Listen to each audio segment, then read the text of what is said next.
Hello, welcome to the debate on Sky News. I'm Martin Stanford.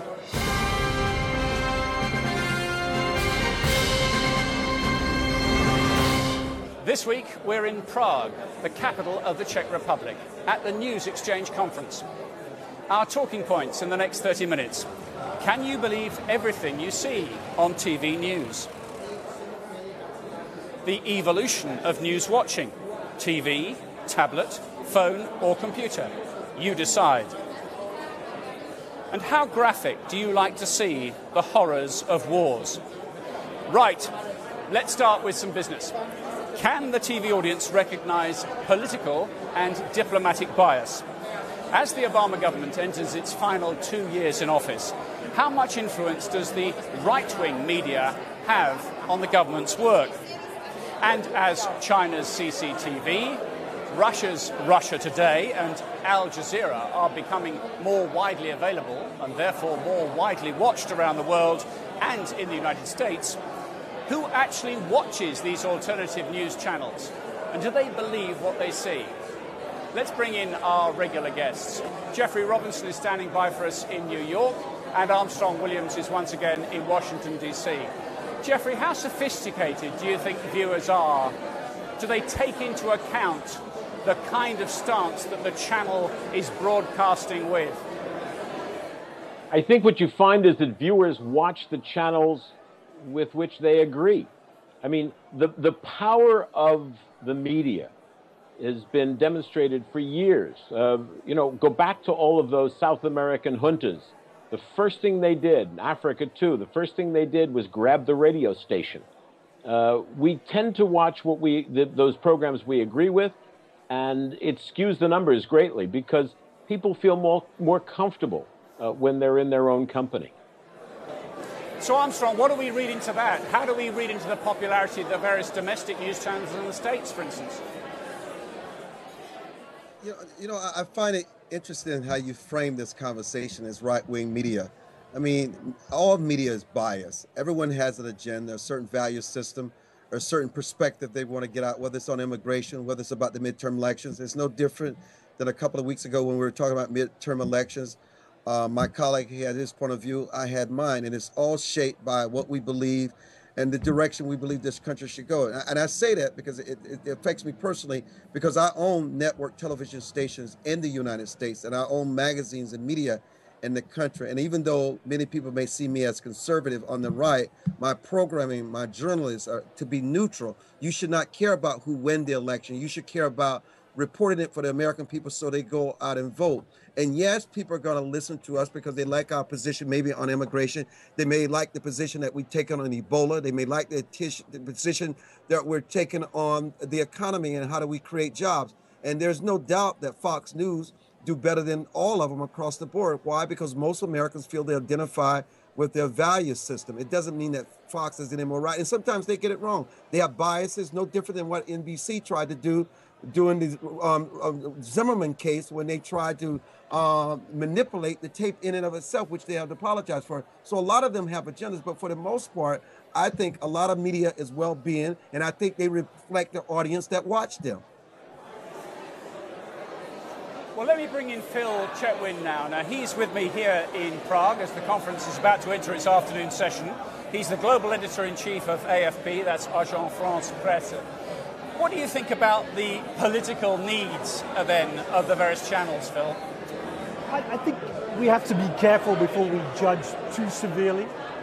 I think the audience is clever enough to know that these channels come with a certain agenda, but at the same time, they are providing some kind of different perspective, which we have to accept also that around the world, the Anglo-American or Western view put out by the main broadcasters and big news agencies such as ourselves, there is a fair amount of distrust around the world of that view. And we have to accept that people are interested in hearing another perspective. That's interesting. You say there's a distrust of that Anglo-American view rather than anybody really trusting it very much. I think that's true. I think certainly with the rise of China, this is very much China's position, China's diplomacy. There is a multipolar world, China would like to believe, balancing the United States, Chinese power. And I think increasingly in many parts of the world, that whole Anglo-American Western view, there is an element of distrust. The same also, I think, in the Muslim world, for example. And that has created certainly hunger for new voices. Jeffrey, it's interesting, isn't it, how America portrays itself around the globe. Does that matter? I'll tell you how it's perceived. It's perceived by the rise of stations like Al Jazeera and Russian television. People want to have the views that they feel comfortable with. But let me say one thing about Fox News. Armstrong's trying to pretend that Fox News is fair and balanced. Fox News is trying to pretend they're fair and balanced. They are certainly not. I mean, their stand on the Obama birth certificate issue was nothing short of disgusting. Absolute propaganda and disgusting. Now, there was a very interesting survey done about a year ago where they surveyed, and MSNBC is involved in this too as far as propaganda is concerned, but they surveyed people to find out just how much information they perceived from Fox News. And they found that people who neither watched cable TV or read newspapers were actually better informed than Fox News viewers. That's pretty telling. That's an interesting point, isn't it, Phil? That people do have a sophisticated understanding of what they're seeing. I think so. One of the hardest things, I think, to calibrate is the reaction of the audience, to what degree the audience sees what we think is propaganda, and to what degree the audience is able to really see the source of different information.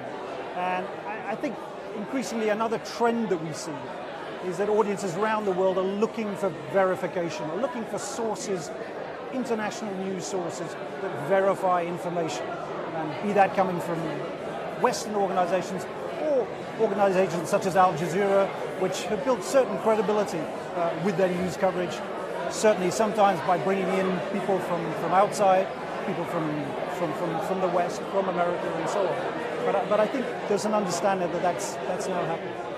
Armstrong, it's interesting, isn't it, that even the Chinese are getting into this game and getting their content out there in front of the eyeballs of the world. Well, listen, there's no question that the Chinese are getting their eyeballs out in front of the world. America is a very open society. It's why Al Jazeera, Russian TV, and Chinese TV can be well populated in this country. But you have to understand, the American people, again, are very sophisticated. It's one thing listening to Fox News and MSNBC and CBS and Sinclair Broadcast Group. They are unfettered. They're not limited. No one curtailed their speech. No one can just feed them propaganda and say, you got to toe this line, and it doesn't come from the government. I think people are very measured and very cautious when they listen to Chinese TV because they know much of it is propaganda. It comes directly from the government. The people really don't have the freedom. And they also know that Al Jazeera is funded by a lot of these organizations that support terrorism. Al Jazeera, even though it's well populated in the country, very few people watch it. No one wants to talk about it because every time there's a terrorist attack, if there's something about ISIS, many American people are not able to separate that from Al Jazeera, and so they don't trust it, they don't watch it. Even in Russian TV, which is a little more credible because obviously Putin has his agenda, but there's an interesting dynamic between the United States and Putin. Putin was once a superpower, and it has faded off the scene, but he still grips for power. And he also has been the ability to also show up President Obama and trump him at every turn in all these negotiations that have gone on for the last 6 years. So I do think that while they've been able to populate our television space, people are very cautious, especially when it comes to the Chinese and Al Jazeera. How much is this is real media and how much is really being populated by another agenda? Armstrong raises a very interesting point because we're talking about propaganda. Now, I know that in Hong Kong, for instance, I can see Sky News. I know I can see CNN in Hong Kong. I don't know if I'm in Beijing, if I can see Fox or MSNBC or CNN. I just don't know because I've not been there. But the point is that I read, I think yesterday, that CNN is now pulling out of Russia, that they will not be broadcast in Russia. This is pretty troubling that it's not a two-way street. What do you make of this, Phil, in terms of the breakup, if you like, of global news into factions or stuff you're familiar with? Yeah, I think that's a trend certainly that we've seen over the years. In a sense, you can choose your reality. In a sense where we're saying that the audience is biased, the audience is partial, and it can just pick and choose how it wishes to see the world. I think that's one of the great challenges for news organizations around the world, is to try to span those differences so that we can expand into other markets. I think that's what, for example, we try to do with our Arabic service, is what we try to do also with our Chinese service. Now, I do think that's a major, major challenge for the news organizations at this moment. But it presupposes you've got universal access, doesn't it? Which clearly, in some places, you don't. Sure. That is, of course, the key issue. And that's where the pressure lies on these governments and so on who are setting up these kind of international news organizations. It's hard for them to have massive international global credibility until you really have that free access that you talk about. Yeah, let me just bring in Jeffrey once again on this.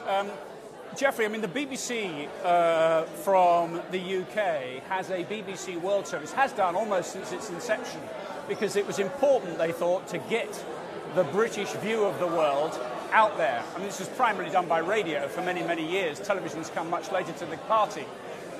Was that an act, do you think, of sort of colonialism or post-colonialism broadcasting? Or is that something more generous?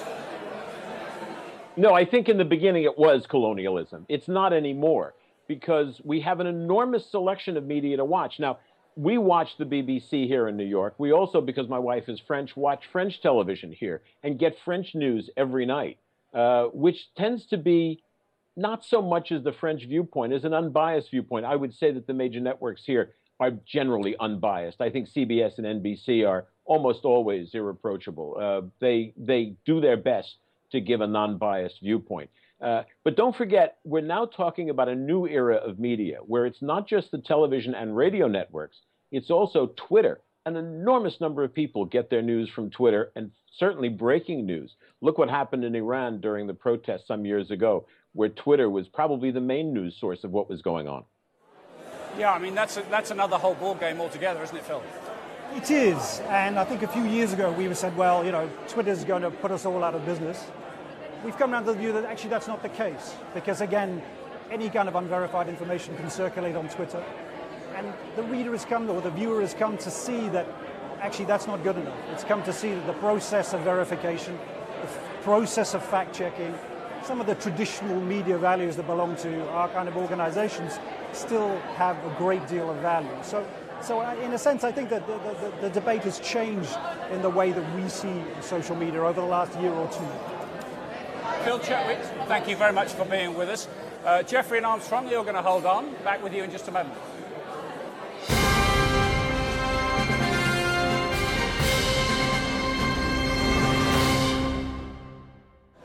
This is The Debate from Sky News. Today, coming from the News Exchange Conference in Prague. But I wonder, how are you watching this programme? Is it what you might call an old-fashioned television set? Or are you, like many other people, watching now on other devices? A tablet, a home computer, PC or Mac, or even a phone? The way we consume news is changing dramatically. Let's hear from my next guest now. Annika Nyberg-Frankenhauser is the media director of the European Broadcast Union, the EBU, who are instrumental behind this particular conference. Annika, how dramatic is the change in how customers are receiving their news?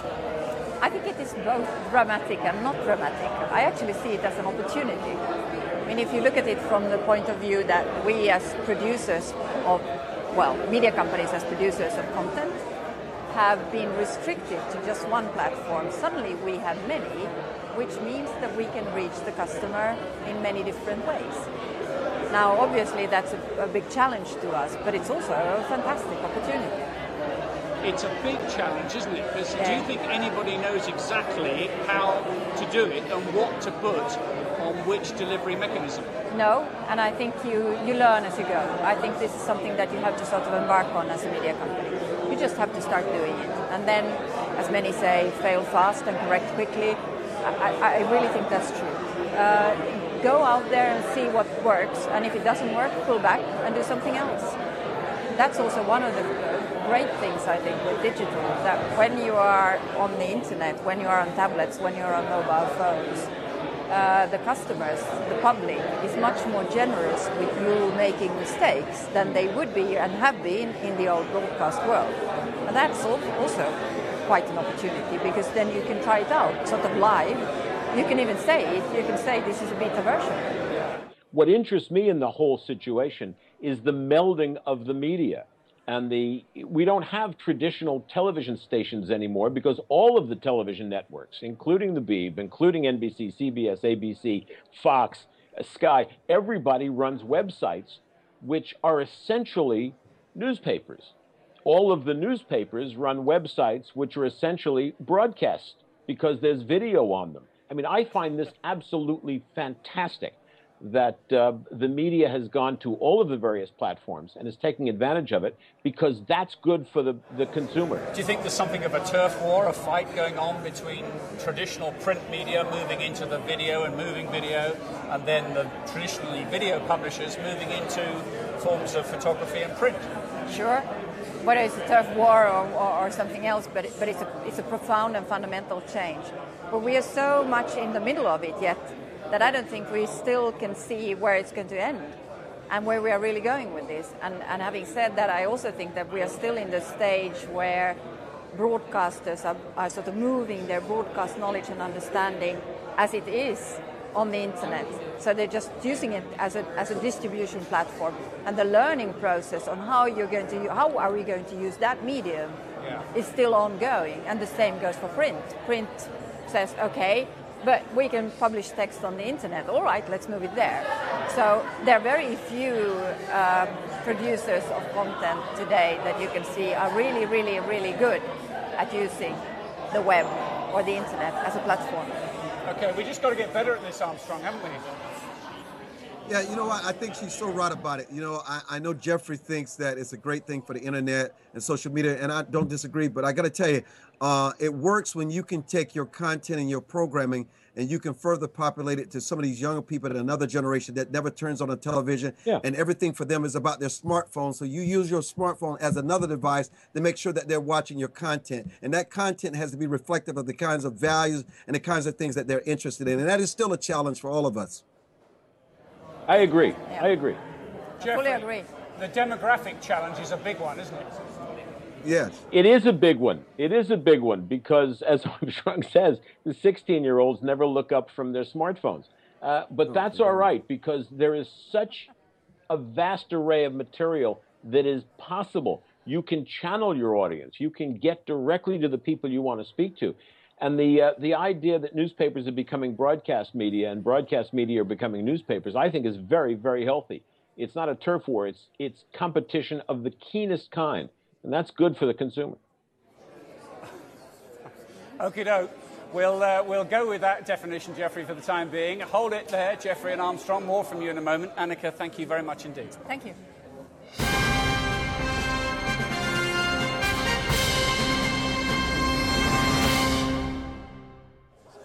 Well, here at the News Exchange conference in Prague, we've got another guest now to talk to about another key issue, which has always been sensitive for journalists and their managers. What exactly do you show on a news report? With me is Bruce Shapiro. Now, he's from the Dart Center for Journalism and Trauma at Columbia University. Bruce, that's an interesting mixture of journalism and trauma. Why did you put the two together? Well, if you think about it, a huge amount of what counts as news is about violence, conflict, and tragedy. We cover street crime, we cover family violence, we cover war, we cover international human rights. And while people sometimes may accuse the news business of sensationalizing or exploiting violence, in fact, these are news events. These are big disruptions in the social fabric. And as journalists, we need a couple of toolkits that we haven't had before. First of all, we need to think about how to tell these stories better, how to represent victims accurately and compassionately, and how to describe the long aftermath of war, not just the shooting. And we also need to think about ourselves as journalists. What's the impact of covering conflict? of living with violence every day, or for news managers and news teams dealing with the flood of raw, unedited footage from citizen journalists in Syria, from other conflict zones around the world. We think a lot about both of these things, better journalists and better journalism. Isn't it the case that however hard we try, all news is one-sided? Well, news is inevitably biased. We all carry around our prejudices, our histories, our experience as journalists, and But I think that good journalists understand how to use their own experiences to think fairly. I think of a friend of mine in New Orleans, a journalist whose house was destroyed by Hurricane Katrina. He was covering the aftermath and covering the federal agencies, and he was furious. And I remember saying to him, John, you're so angry. How can you be, how can you do good journalism? And he said, you better believe I'm angry, but it's because I know it that I know I need to bend over backwards to be fair. Yeah. So our biases are actually a tool rather than, I think, a fatal blow to journalism. We are inevitably biased creatures. Yeah.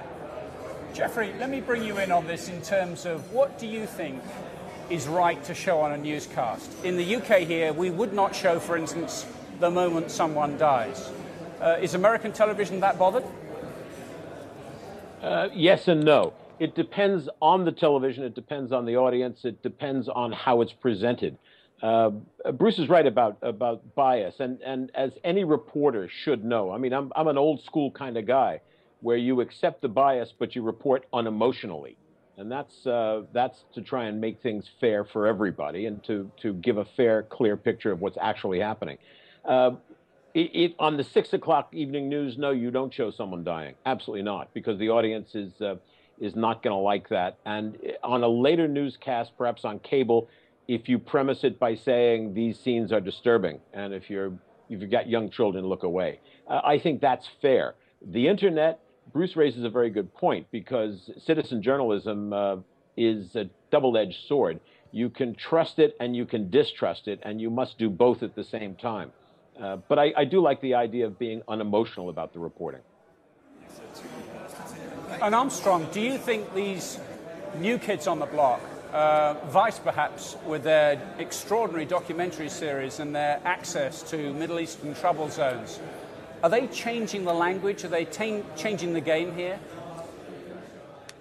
Well, the game was changed, and if you follow even the beheadings, if journalism in the United States could get away with airing it, they would, because it's about ratings, and people want to see it. I think journalism today reflects the change in the audience. I mean, you look at audiences today, they can tell you about the housewives of Atlanta, the Kardashians, and all these reality shows, but many of them cannot even tell you who their cabinet secretaries are. They can tell you about who died, who got shot. So what news reporters and stations, what they do, they play to reflect that growing trend in this country. And the theme is, if it bleeds, it leads. But you have to be more responsible, because what it does, it affects children on a much deeper level, even in the classrooms, on the jobs, where people believe that if you're upset with someone, you can always return it with violence or with anger or shooting someone. And I think it has a deeper impact, especially on young people who are immature and cannot really understand it, because I think some of these young people go and watch these movies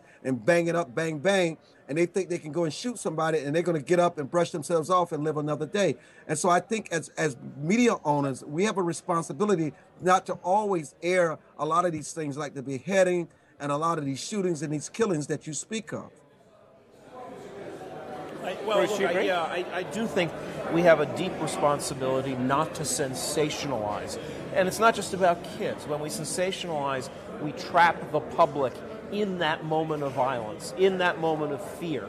And it becomes very difficult for democratic societies to make smart decisions. Think of the months and year after 9/11 and that kind of constant drumbeat of sensationalism and war. It made it very difficult, even for a lot of journalists, to report uncritically, or to report critically, rather.